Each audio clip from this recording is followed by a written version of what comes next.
Hello everyone. So welcome to Jaidev classes for JRF in political science. कैसे हैं आप सब friend? This is Meenakshi Singh और आज हम लोग यहाँ पर पढ़ने वाले हैं टालकंड पार्सन्स को। तो ये आपको जो इमेज में नजर आ रहे हैं ये हैं टालकंड पार्सन्स। सो टालकंड पार्सन्स का जो टाइम पीरियड रहा वो 1902 से लेकर 1979 तक रहा। चलिए डिस्कस कर लेते हैं। टालकंड पार्सन्स अगर आप देखोगे एक अमेरिकन सोशोलॉजिस्ट थे, ठीक है, क्लासिकल ट्रेडिशन के, और इनको जो जाना जाता है सोशल एक्शन थ्योरी के लिए जाना जाता है और स्ट्रक्चरल फंक्शनलिज्म के लिए जाना जाता है। मेनली हम लोग जो कंपैरेटिव पॉलिटिक्स में पढ़ते हैं गैब्रिएल आमंड को, तो गैब्रिएल आमंड हो गए, है ना, तो इन्होंने जो गैब्रिएल आमंड हो गए वो भी स्ट्रक्चरल फंक्शनलिज्म पर बोलते हैं, तो उन्होंने इनसे ही ली थी, ठीक है। तो ये ध्यान रखिएगा, Talcott Parsons American sociologist classical tradition के, और इनको जो जाना जाता है वो सोशल एक्शन थ्योरी के लिए और स्ट्रक्चरल फंक्शनलिज्म के लिए जाना जाता है। पार्सन्स अगर आप देखो मोस्ट इन्फ्लुएंशियल स्ट्रक्चरल फंक्शनलिस्ट है 1950s के। एज अ फंक्शनलिस्ट अगर आप देखोगे तो उन्होंने कंसर्न किया कि कैसे जो एलिमेंट्स होते हैं सोसाइटी में वो फंक्शन करते हैं सोसाइटी के लिए।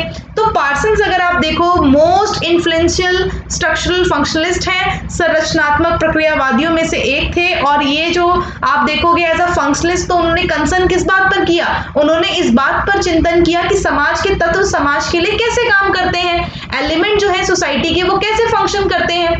पार्सन्स अगर आप देखोगे एडवोकेट रहे ग्रांट थ्योरी के, तो ग्रांट थ्योरी भी ध्यान रखना किसकी है?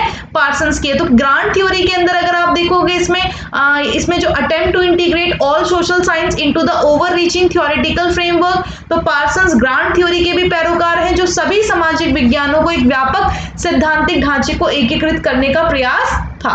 तो ग्रांट थ्योरी क्या थी? अगर आप देखोगे जो एडवोकेट है पार्सन्स, तो ग्रांट थ्योरी के अंदर इंटीग्रेट किया गया है social science into over reaching theoretical framework में। तो इसमें जो टालकंड पार्सन्स थे, तो टालकंड पार्सन ने कुछ इंपॉर्टेंट चीजें बताई कि जैसे एक every society tend to fulfil 4 functional imperatives, यानी कि हर जो सोसाइटी होती है ना, एवरी सोसाइटी अगर आप देखोगे, अच्छा मैंने इसकी नहीं की है, कोई बात नहीं, मैंने हिंदी इसकी नहीं की, मैं वैसे ही बता देती हूँ। जो एवरी सोशल सोसाइटी है, ठीक है, एवरी सोसाइटी अगर आप देखोगे तो उसको फुलफिल करने हैं 4 फंक्शनल इंपेरेटिव्स को। तो सबसे पहला कौन सा हो गया? अडेप्शन।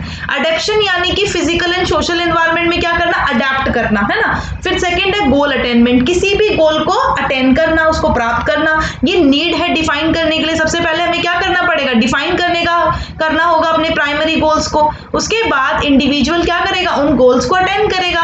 देन है इंटीग्रेशन। इंटीग्रेशन का मतलब होता है एकीकरण। देखो, अडेप्शन का मतलब होता है किसी चीज को प्राप्त करना, अडेप्ट करना, है ना। गोल अटेनमेंट का मतलब किसी भी गोल को अचीव करना, यानी कि किसी भी गोल को प्राप्त करना एक तरह से उसको, ठीक है। और इंटीग्रेशन का मतलब क्या हो गया? इंटीग्रेशन का मतलब एकीकरण, यानी कि कोऑर्डिनेशन करना सोसाइटी में, ठीक है। सोसाइटी के अंदर क्या करना? उसको कोऑर्डिनेट करना, यानी सहयोग करना। और लेटेंसी अगर आप देखोगे ये मेंटेन करता है, इसमें latency maintaining the motivation of individual perform their rules according two of social expectations. तो लेटेंसी अगर आप देखोगे इसमें क्या किया जाता है? इसमें मोटिवेशन जो इंडिविजुअल का है वो मेंटेन किया जाता है ताकि वो अपने जो भी रोल्स हैं, ठीक है, वो अपने सोशल एक्सपेक्टेशंस के अकॉर्डिंग उसको निभा पाए। तो ये हो गया आप लोगों का पहला एडेप्टेशन, दूसरा गोल अटेनमेंट, तीसरा इंटीग्रेशन और चौथा लेटेंसी। उसके बाद उन्होंने 4 सब प्रोसेसेस में डिवाइड किया एवोल्यूशन को। तो उन्होंने पहला डिवीजन बताया, दूसरा अडेप्शन बताया, तीसरा इंक्लूजन ऑफ एलिमेंट बताया, चौथा जनरलाइजेशन ऑफ वैल्यू बताया। तो जो टालकंड पार्सन्स है, टालकंड पार्सन ने एवोल्यूशन को 4 सब प्रोसेसेस में डिवाइड किया। पहला division, second is adaptation, third is inclusion of elements and 4 is generalisation of values. तो उन्होंने विकास की 4 उपक्रमों को विभाजित किया। पहला विभाजन, दूसरा अनुकूलन, तीसरा तत्वों का समावेश और चौथा मूल्यों का समाजीकरण। अब सबसे लास्ट में हम लोग डिस्कस कर लेते हैं इनकी बुक्स को।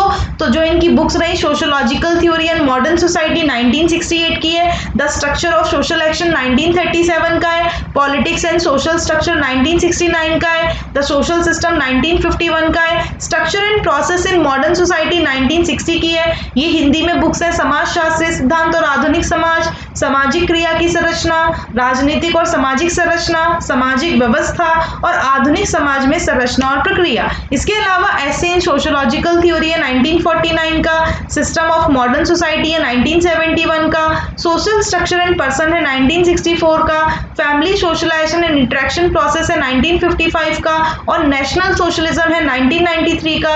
और लास्ट आती है economic and society a study of integration of economic social theory. तो ये जो बुक्स हैं आप लोगों को हिंदी में भी मिल जाएंगी। समाजशास्त्री सिद्धांत में निबंध, आधुनिक समाजों की प्रणाली, सामाजिक संरचना और व्यक्ति, परिवार समाजीकरण और बातचीत की प्रक्रिया, राष्ट्रीय समाजवाद, अर्थव्यवस्था और समाज, आर्थिक और सामाजिक सिद्धांत के एकीकरण में अध्ययन। तो ये ध्यान रखना, आप मेरा जो अभी कोर्स चल रहा है आप सभी को पता है एमसीक्यूज, ये एक बैच कोर्स है। पेपर 1 पर कमलवीर सर एमसीक्यूज करा रहे हैं, एक्सपेक्टेड एंड पॉलिटिकल साइंस पे मैं करा रही हूँ। सो आप यूज कर सकते हैं मेरा code Meenakshi live for getting 10% discount. जैसा आप सभी को पता है 1 जुलाई से प्राइजेस हाइक हो जाएंगे, बढ़ जाएंगे अनअकैडमी के, तो आप अभी पुराने प्राइजेस पे ही अपना सब्सक्रिप्शन ले सकते हो। तो मेरी एडवाइस है आप 6 मंथ, 12 मंथ या 24 मंथ का सब्सक्रिप्शन ले सकते हो। मीनाक्षी लाइव यूज करना।